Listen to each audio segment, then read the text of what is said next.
Welcome everybody to the Journal Club. It's great to see so many people from different places in the world. My name's Jules and I'm an anaesthetist in training in London. And we have two speakers for two papers this evening to discuss with you. We're really excited to discuss these papers on a theme of obstetric anaesthesia and maternal mortality. I'm going to introduce the first speaker, who is Dr Kotutu Mulenga. Kotutu is a medical doctor in Zambia working at the University Teaching Hospital, the largest hospital in Zambia. She is a second-year anaesthesia trainee in the UTH, the University Teaching Hospital, and as part of her training has spent a large proportion of that at the Women and Newborn Hospital within University Teaching Hospital. So Kotutu, it's great to have you here. Thank you so much for presenting. I'm going to share your slides. Can everybody see the slides? Thumbs up? Yes. Great. So Kotutu, over to you. Sorry, I can't see the slides. Can you see the slides, Karen? Yep, I can see the slides. Might just be the connection on your end, Kotutu. Jean, can you see the slides? Yeah, the slides are working fine. I think it might be like a device. Now I can. You can, perfect. I think it's just a connection. Off you go. Okay. Thank you and good evening, everybody. My review is on anesthesia-related maternal mortality in low-middle income countries, a systematic review.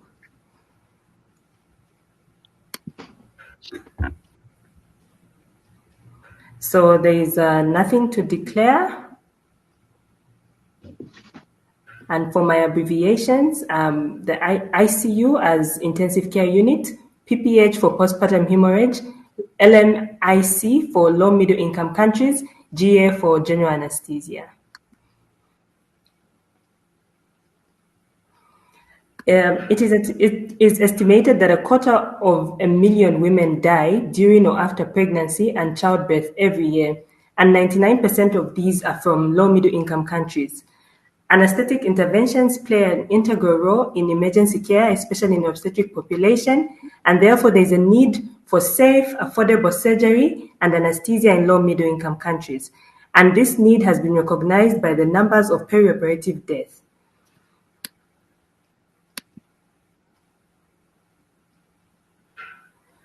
Low-middle income countries have insufficient number of physician anesthetists with estimates of about 1 per 1 million women. And in addition to this, there is a lack of infrastructure, drugs, equipment that contribute to perioperative mortality in women in low-middle income countries exposed to anesthesia. Individual studies have therefore provided varied and imprecise results, and up to 1/5 of all maternal deaths are attributed to anesthesia-related procedures. The objectives of this paper were to obtain precise estimates of anesthesia-attributed deaths in pregnant women exposed to anesthesia in low-middle income countries, and also to identify risk factors that are linked to these adverse outcomes in pregnant women and exposed to anesthesia. So next slide. So this is a study which was published in the Lancet Global Health Journal in 2015 with funding by AmaLife Charity and Eli Appeal and also BATS Charity. It's a systematic review and meta-analysis which was done and a prospective protocol in line with current recommendations, and it was reported as per PRISMA guidelines. Various search engines were used to obtain articles from inception up until October 2015, with mesh headings, text words for pregnancy, combined with words for low-resource countries. Studies were selected in 2 stages. First was titles and abstracts for potentially relevant papers, and the second stage was full text of these retrieved papers. There were 2 independent reviewers that reviewers selected these papers against the pre-specified inclusion criteria, and any discrepancy between the two was resolved by a third reviewer.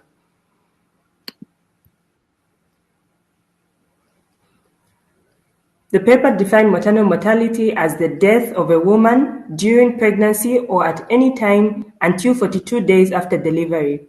Anesthesia-related complications were defined as those as a direct result from anesthesia. This was as defined by the primary author. Fetal and maternal complications were such as low APGAR score, postpartum hemorrhage, cardiac arrest, and ICU admission. Perinatal death was defined as any fetal death that occurred after 28 completed weeks, stillbirths, and early neonatal deaths up to 1 week. For study quality assessment and data extraction, 2 researchers did this, and any discrepancies were also reviewed again by a third researcher. For studies of rates of anesthesia attributed to maternal death, a 5-item criterion was used, which had representativeness of the population, which was inclusion of both rural and urban areas, sample selection, which were all deliveries or maternal deaths which were included, outcome assessment was cause of death established, and sample size of more than 10,000 births, assessment of cause of death in more than 95% of these deaths. And if three of the above criterion was met, then the study was considered as high quality. For non-comparative studies, the Newcastle-Ottawa scale was used to establish bias in selection, comparability, and outcome assessment. Low risk of bias studies were those with scores of 4 on selection, 2 on comparability, and 3 on outcome assessment. For medium risk of bias were those with 2 or 3 scores on selection, 1 on comparability, 2 on outcome assessment. High risk of bias were 1 or 0 on selection and 0 for comparability or outcome assessment.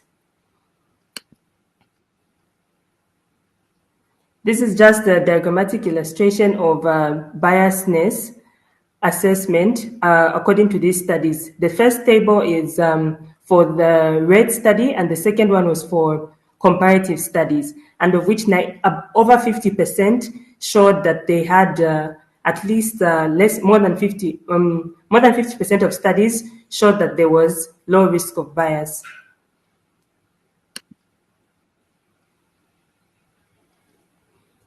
And to compute proportions for individual studies, the data that was extracted from these studies were number of women exposed to anesthesia, total and direct maternal deaths, and deaths during or after C-section.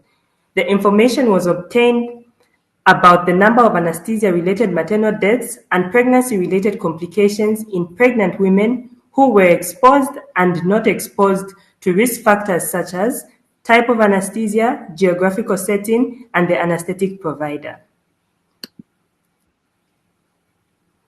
The inclusion and exclusion criteria that were used was those that assessed maternal and perinatal outcomes in pregnant women, and the studies that women exposed to an anesthetic for an obstetric procedure in low-middle income countries. And exclusion were studies in high-income countries, non-pregnant women, case reports, or studies before the year 1990.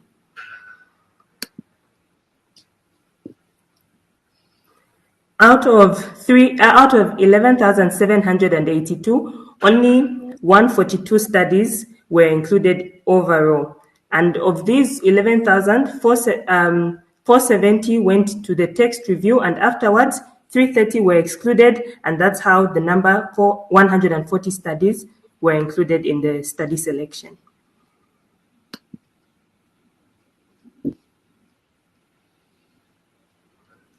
A summary of rates of risk of death from anesthesia in pregnancy was reported per 1,000 women undergoing an obstetric procedure, and proportions of anesthesia-attributed deaths of all maternal deaths was also reported.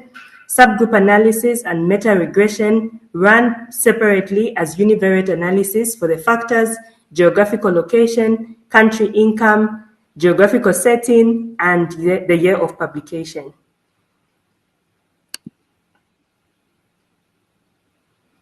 A multi-level random effects logistic models were used to assess the impact of study design on maternal mortality rates. Sensitivity analysis was done by limiting findings to only direct maternal deaths, and publication bias and effect of small studies was assessed by funnel plots and Beggs and Eggers tests. Sorry.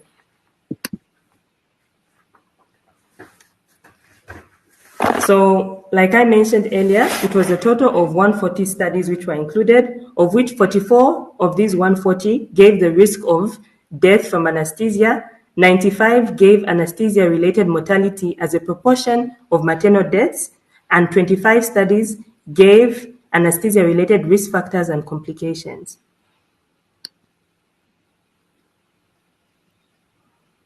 So for the risk of death from anesthesia in women undergoing an obstetric procedure per 1,000 was 1.2, and this result was significant, with the highest rates being in sub-Saharan Africa, that was 1.5 per 1,000 women, and there was also a significant difference in between rural and urban areas, with those in the rural population having an increased risk of death than the ones in the urban population.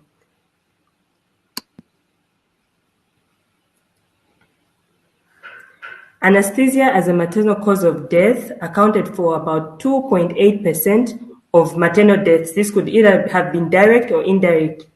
And 3.5% of these direct maternal deaths, and 13.8% of these were deaths from cesarean section.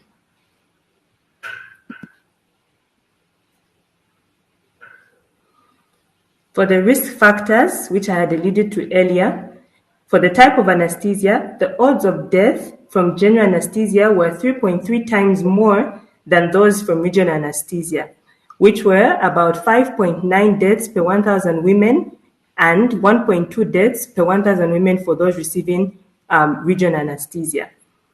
For the type of setting, which was urban or rural, the odds of death from a general anesthetic were 1.2 times more in a rural area than those in urban area.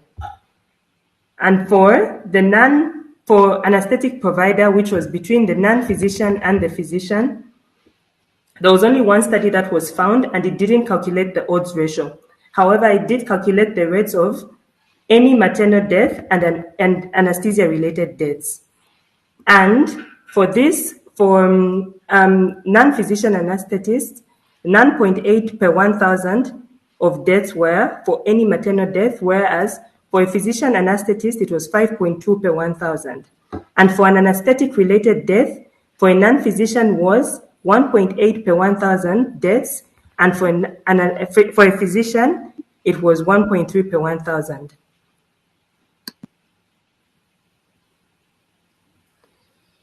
The odds of maternal death, maternal and fetal complications were high in those who received GA as compared to those who received regional anesthesia, which is just a summary from this table.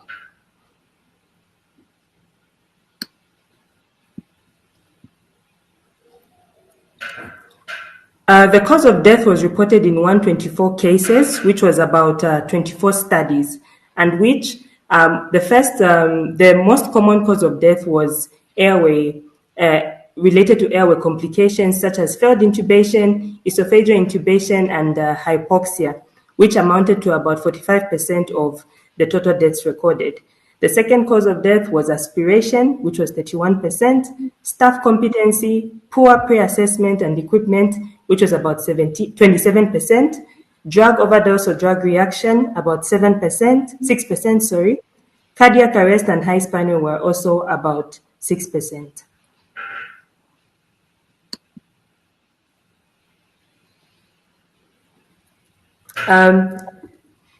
The exposure to general anesthesia and having a non-physician anesthetist provider were major risk factors for maternal deaths from anesthesia. And the case fatality rate of general anesthesia versus regional anesthesia is significantly higher than in high-income countries such as the USA, which has 6.5 and 3.8 per 1 million anesthetics. And these results support existing data because General anesthesia in pregnant women requires intubation, and intubation in this population can be quite difficult.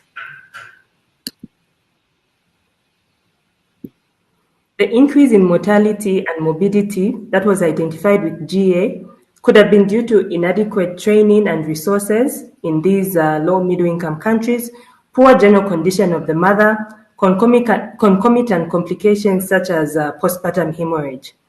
In high-income countries, there are no major differences in recorded anesthetic-related complications between physician and non-physician anesthetic provider.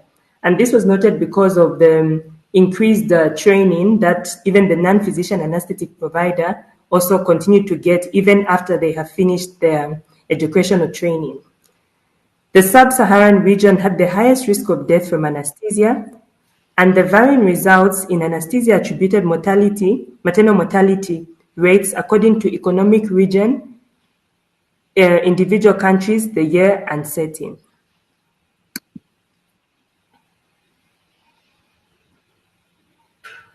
There was also a diversity in the findings despite adjusting this despite the subgroup analysis,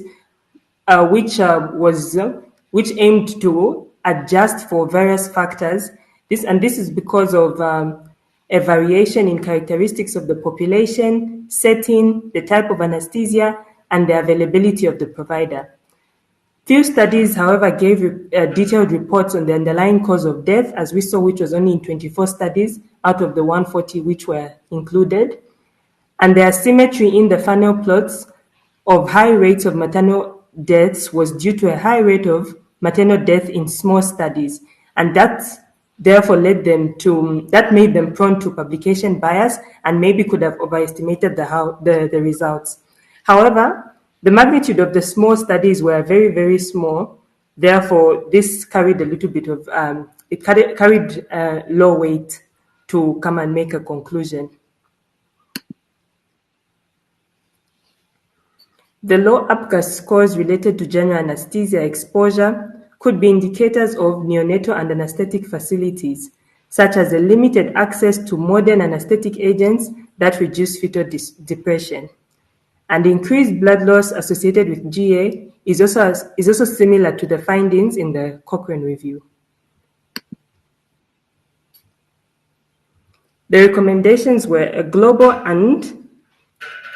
definition and classification of anesthesia-attributed deaths, an anesthetist to be a part of the panel analyzing causes of maternal deaths, strategies to reduce maternal mortality, such as increasing the number of anesthetic practitioners, enhancing resources available to low-middle income countries, and also increasing the level of training in low-middle income countries. And it shouldn't just be restricted to academics, and also afterwards, when these, especially in the non-physicians who are out in the rural areas, to continue getting training so as to provide a safer anesthetic approach to these delicate patients. And then training courses to improve safety for surgical procedures, simple access to monitoring technology such as blood pressure machines, ECG and pulse oximeters, and also WHO safety checklists before and after surgery. The strengths of this study were that publication bias was accounted for, and high heterogeneity values were also explored by subgroup analysis.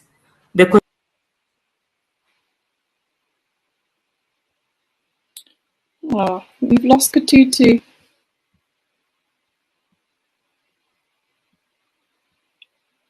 Oh, she was on a roll with a few slides to go. She might come back. Let's give her a minute. If not, I'll finish off the presentation for her.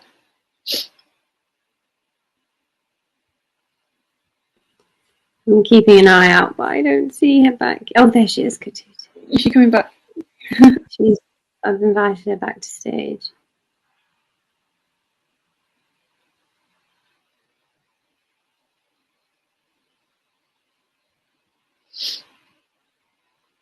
Are you there, Kotutu? Yeah, she's back. Sorry, I think I had. That's okay. You can just I'm so continue sorry. where you were. Don't worry. I don't even know what my last point was. No, the bias was accounted for. The high heterogeneity levels were explored by subgroup analysis, and the contribution of anesthesia to overall maternal mortality was really emphasized. However, the limitations of this study were that findings were limited by the difference in the quality and reporting of outcomes in these individual studies, and other patient factors were not accounted for, such as ASA status of the patients. There was also a majority of studies published in low-middle income countries. The majority of studies that were published in low-middle income countries were in sub-Saharan Africa, which could have not shown the correct picture of the maternal mortality rate in low-middle income countries. And classification of income status was done by World Bank Atlas of 2015, and therefore adjustment for the year of publication might have led to misclassification of these low-middle income countries.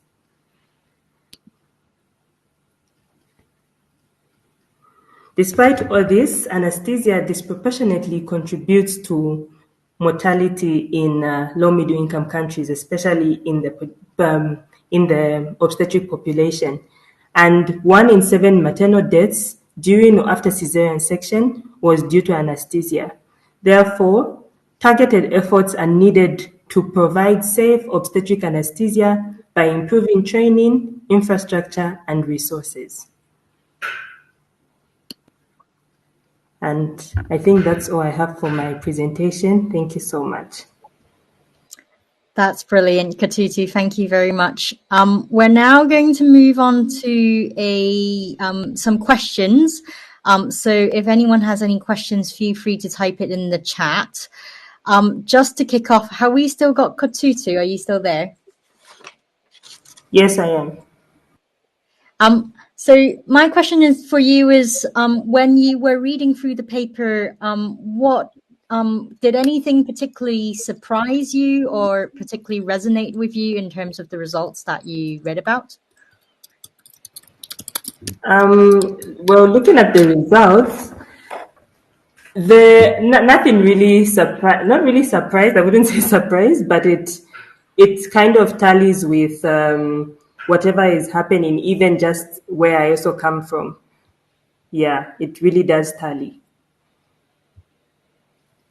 It's a lot of anesthesia-related deaths from C-sections. I think this study is really quite important in obstetric anesthesia globally, because it really gives us an idea of what the scope of anesthesia-related deaths are. And I think I was very, very surprised that 1 in 7 deaths after a C-section are related to anesthesia. Do you think that correlates with what you see, Kotutu, working in the UTH? Yes, it does correlate. We have a lot of, especially for the fact that we don't have the state-of-the-art equipment and monitoring. So it really does tally, because most of these causes of death are also the same causes of death that we have, airway complications and stuff like that. Has anybody got any questions for Kotutu that they'd like to write in the chat, and we can read them out?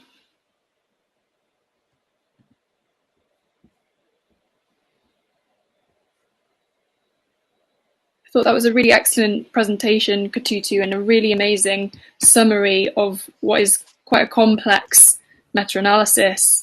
But like I said, really important to give us an idea of what we're working with. And as GASOC as an organisation is works with a lot of different organisations, and as you know from working on the ground, to try to improve safer surgery. And I think knowing what the scope of the problem is for anaesthesia related death is really important.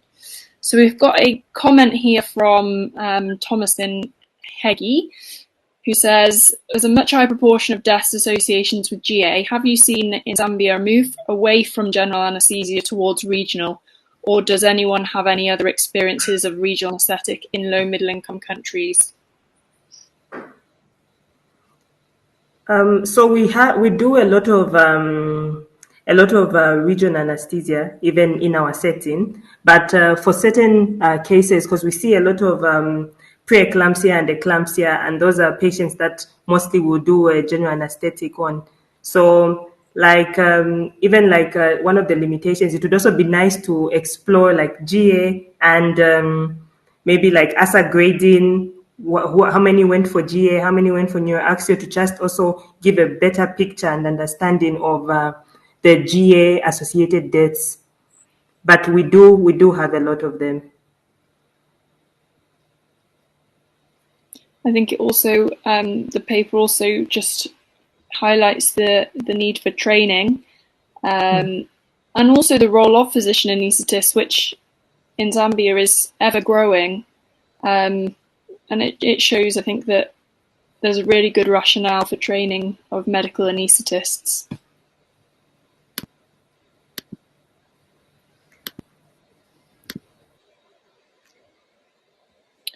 Do we have any more comments or questions? Feel free to pop them in the chat, and we can always revisit them at the end, because we have another paper to present which is closely related to this paper as well. So there's probably going to be a good role for a kind of a discussion at the end of both papers. So if you think of anything that you'd like to ask or comment on, please write it in the chat box. But if there's nothing else, oh, we have one here. Does the recommendation from the studies encourage the use of regional anaesthesia over general anaesthesia? Joshua Douglas is asking.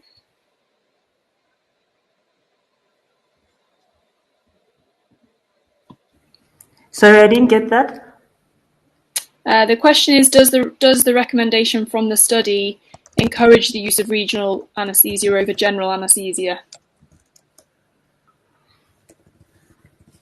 I think so, but it also emphasizes on, like you said, Jules, on training, so that one, as an anesthetist, you should be comfortable to do both, because it's not all the time that you're going to have to do a regional anesthetic. So more on the training, and so that at least you can be competent in both. I think if you do it safely, especially with the causes of death under general anesthesia, which is mostly airway complications, which if we do safely, then the rate of the deaths will reduce.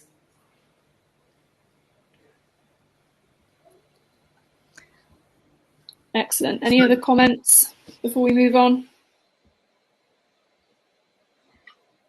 I think, shall we move on to our next paper, and then if there's any additional questions, we can come back to them.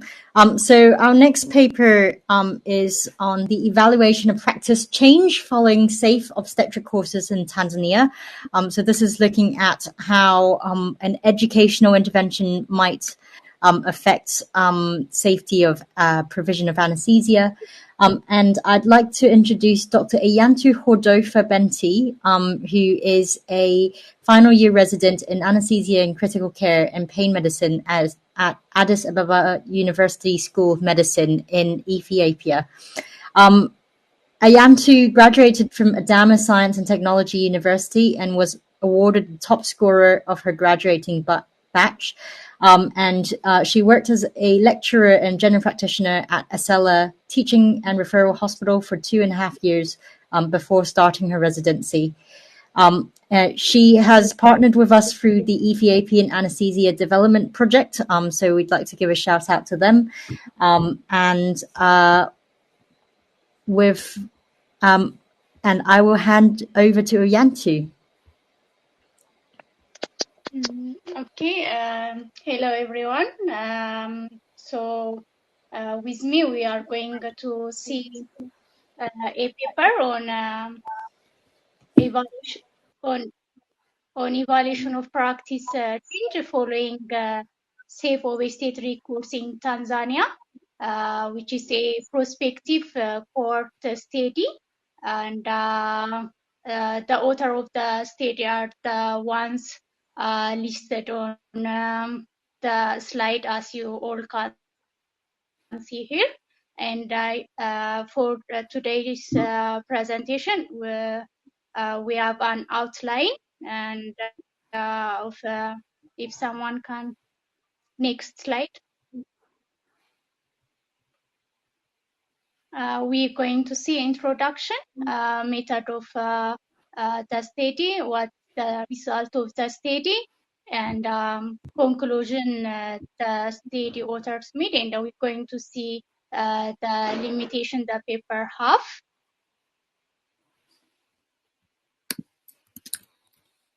So in Tanzania, there is a low number of anesthetic provider to the population ratio. To be specific, there are 50 physicians, 140 nurses, and 40 others for 54 million population at the time the study took place. From this figure, we can see that the non-physician anesthetic providers are the backbone of the country's workforce regarding anesthesia. And when we see this non-physician anesthesia training, it is non-standardized and with high variability in duration with a clinical exposure. And this contributes partially to the proportionate anesthesia role in the maternal mortality. And in this area, there is high maternal mortality, which is 500 maternal deaths per 100,000 live births. And researches and studies done at previously in this area shows only about knowledge gain rather than the behavioral changes.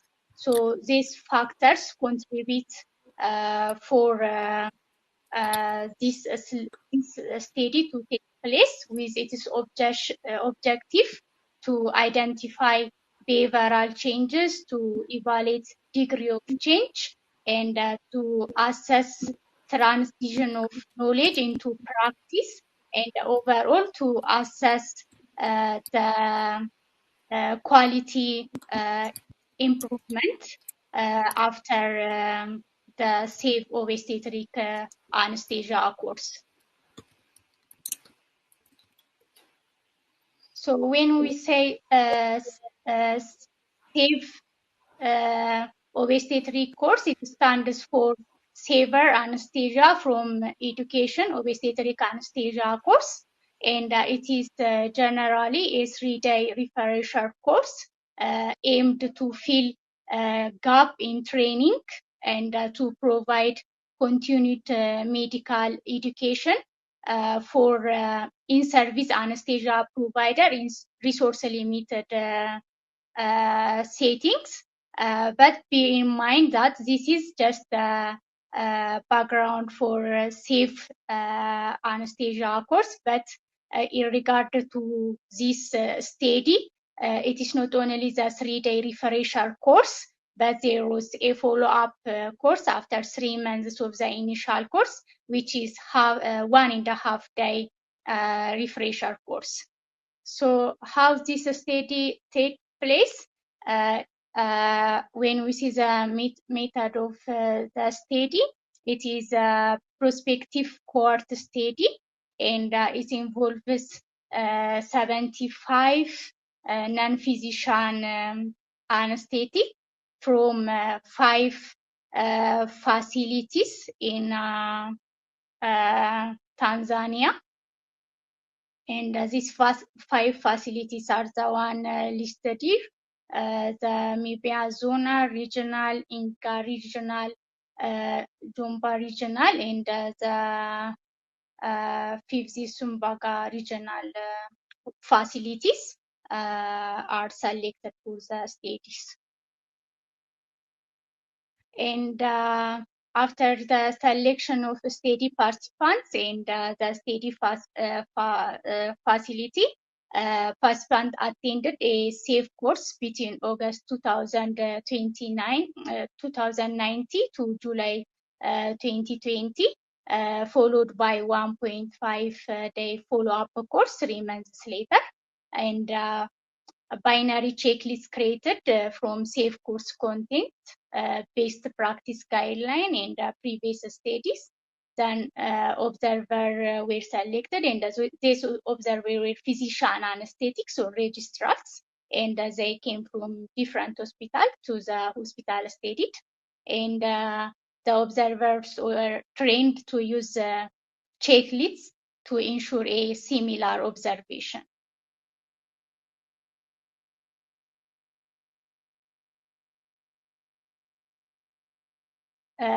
After the selection of participants and observers, and after the preparation of the checklist, data and after data was collected within a 2-week period from the time of pre-assessment until patient is in recovery destination, and the observation were conducted pre-intervention, which is pre the safe obstetric course, immediately after completion of the safe obstetric course, and at the 6 months and at 12 months after the obstetric course.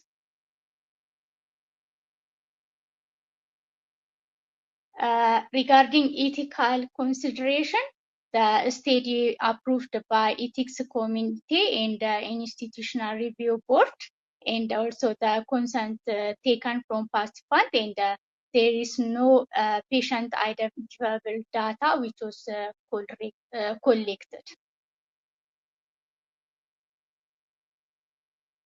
When we come to the result of the study, the hospitals had similar infrastructures, and their mortality rate also similar to the World Bank data, and the cesarean section rate was 45%, with 74 to 79% of this cesarean section done under spinal anesthesia, and of this cesarean section, 89% of cases were done by nurse anesthetist, and from this 89% of cases, 71% were emergency or urgent surgery.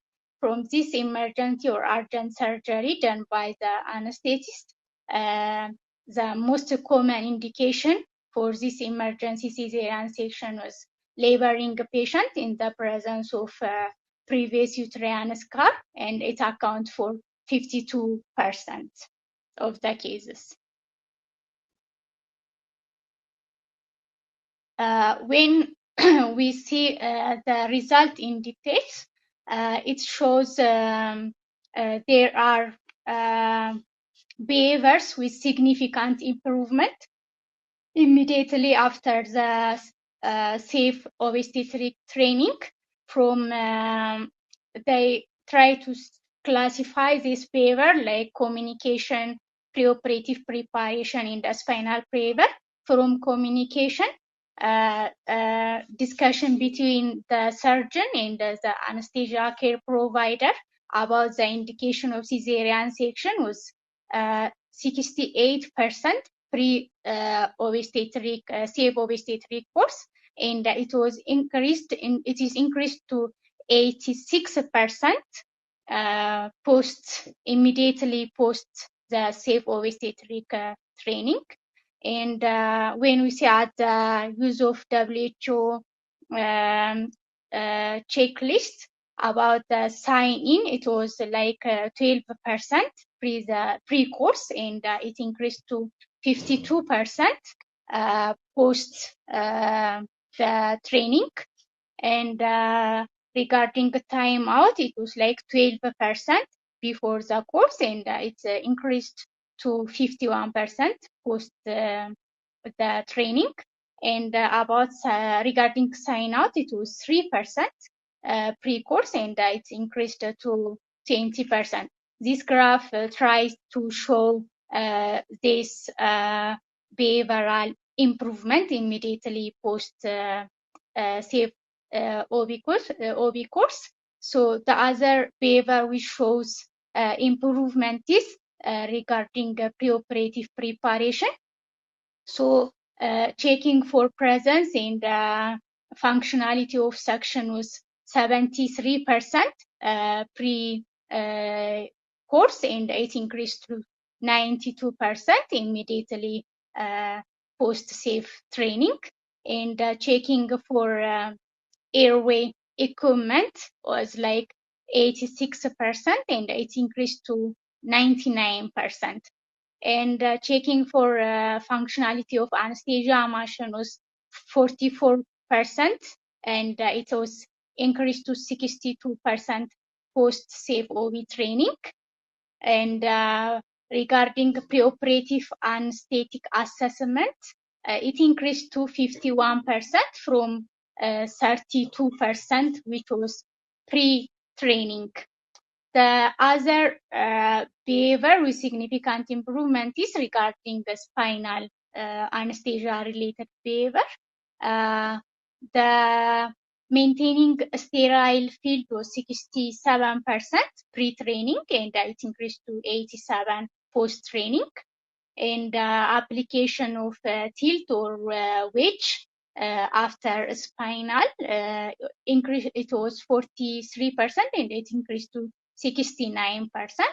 And measuring height, spinal blockade was 32% pre-safe course, and it increased to 65% immediately post safe OB training.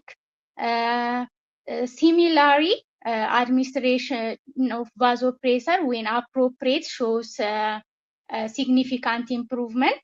When we put in figure, it was 49% pre-safe training, and it increased to 67%. And also administration of prophylactic antibiotic.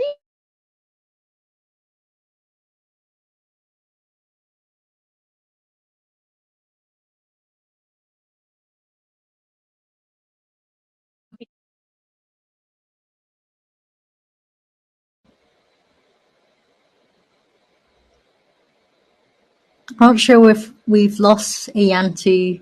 I think there might be some connectivity issues. Ayantu, can you hear me? Yeah, I can hear you, but your slide projection is not. Do you want that one? Hello? Yeah. So we're on the slide with the graph. Do you want the slide with the table? Yes, I want the slide with the table. Okay. Is that visible to you? I can continue from my side. I can see the slide with the table with the highlighted results.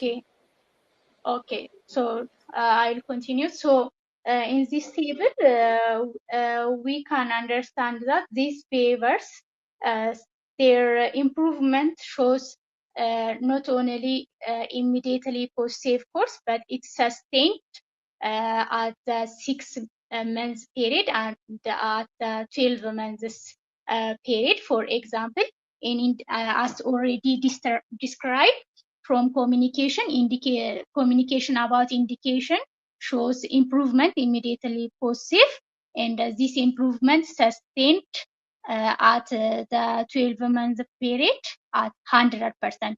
It was 68% pre-safe course, and it shows improvement to 100% at 12 months period.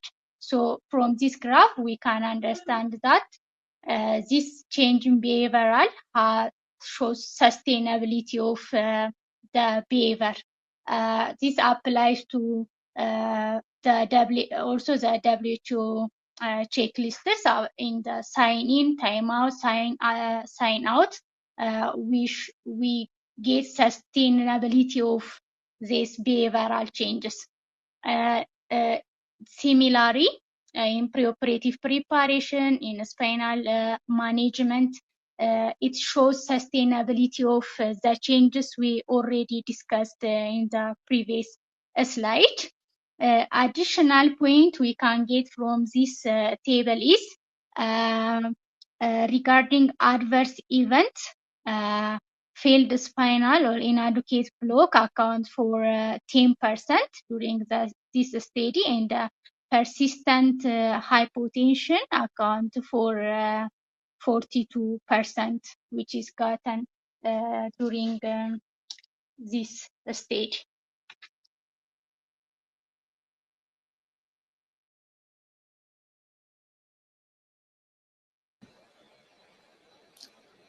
I'm on the conclusion slide if you can't see it. Okay. So as a conclusion, the study showed consistent directional change in clinical behavior among non-physician anesthetic following the safe obstetric training. And also it puts importance of expanding anesthesia workforce in the low and the middle income countries. And it also puts ensuring both pre-service and in-service training have impact in reduction of maternal mortality, and it also suggests potential for future initiative regarding this training because this continuous medical education through training shows a change in behavior, also sustainability of this change in behavior. So next is the limitation of these studies. There is a challenge in measuring the magnitude of change. The challenge is due to small sample size and wide confidence interval. And also there is a possibility of outcome effect, which is the behavior of the participants affected because they know they are under observation. So this is the limitation of the study. The references are those listed here, and thank you very much. If you have any question, you are welcome. Thank you very much, Ayantu, and thanks very much for coping with some of the tech issues. We're now going to move on to some questions, which can be on the paper that Ayantu has just presented, but also on the previous paper. So again, if you've got any questions for us, please type them onto our chat, and we can sort of discuss them. Thanks, Ayantu. That was fantastic and a great presentation of what is a really interesting paper in terms of training and education and creating sustainability in that. I was interested that you mentioned the Hawthorne effect as one of the limitations, and that participants were being directly observed by kind of the study assessors, and whether that influenced their behaviour. What do you think about that? Do you think that that was a significant would have been a significant bias? And do you think there would have been any other way that the study authors could have collected data on the sustainability and effectiveness of the training rather than directly observing the participants? Yeah, the good thing, the authors also put it as a limitation, and it will definitely affect the behavior of these participants. And I think they might be like blinded, like without the knowledge of the participant, trying to observe if they have consent for that. I think that might be helped, but the paper already recognized it as a limitation. That is my suggestion. Yeah, I was thinking whether, because it's quite difficult to do kind of audits of paper trails sometimes in these settings, and I was thinking whether it could be done by looking at anaesthetic charts or by looking at WHO checklists or looking at infections, in spinal related infections, things like that instead. But I think that probably would have been a bit complicated. Yeah, you're right.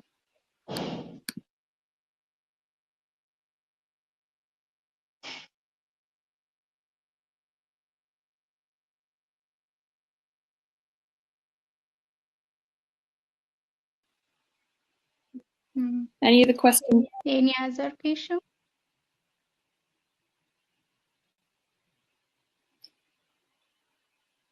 Do you think that 12 months was a long enough time frame to establish the sustainability of the changes? Do you think it would have been, do you think that potentially assessing a little bit later would add any value to the study?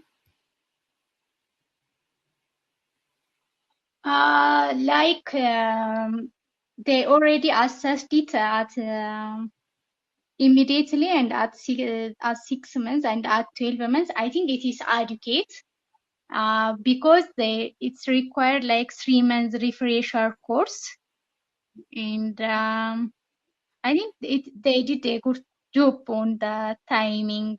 It will be like it will be difficult if this above 12 months. Yeah, I agree.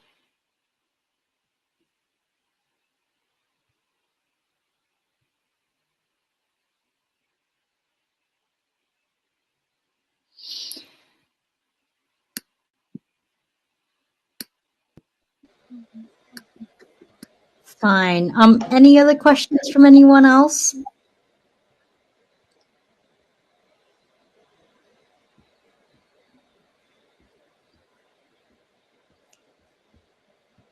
Okay, I think that marks the end of our journal club. Comment.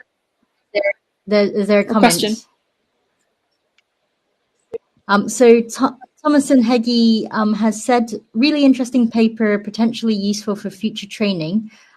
Did the paper talk about who provided the training? Was it in-country training or external bodies? Is there any plans to continue this?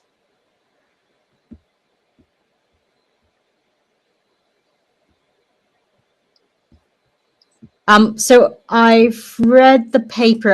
I don't think it specifies whether the SAFE training was provided by in-country providers or external providers, but the SAFE obstetric course is sort of has been sort of what's the word? So the Royal College of Anaesthetists in the UK and the World Federation of Anaesthetic Anaesthetists have sort of been involved in the creation of the course. So I don't know if that partially answers that question. And it has been rolled out in sort of many countries, the SAFE OBS course. Yeah, I mean, there's good... Yeah. Sorry, go on, Ayantu.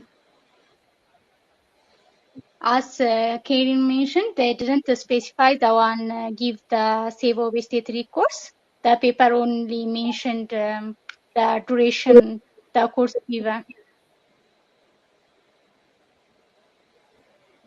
I think the paper makes a really good argument that SAFE OB training should be rolled out, I think, especially with refreshers, like you said, Ayantu. Yes.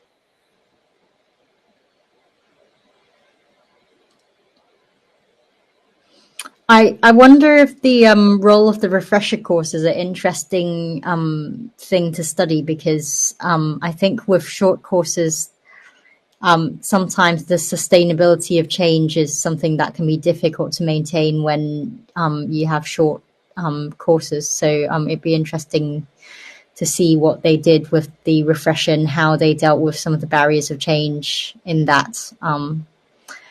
Did anyone have any other comments?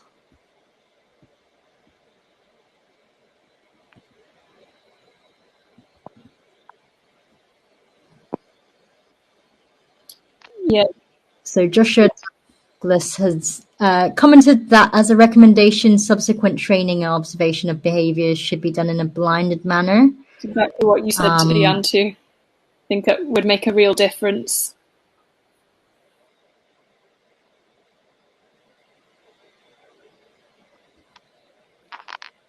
Yes, if it will avoid the half-turn effect. Definitely.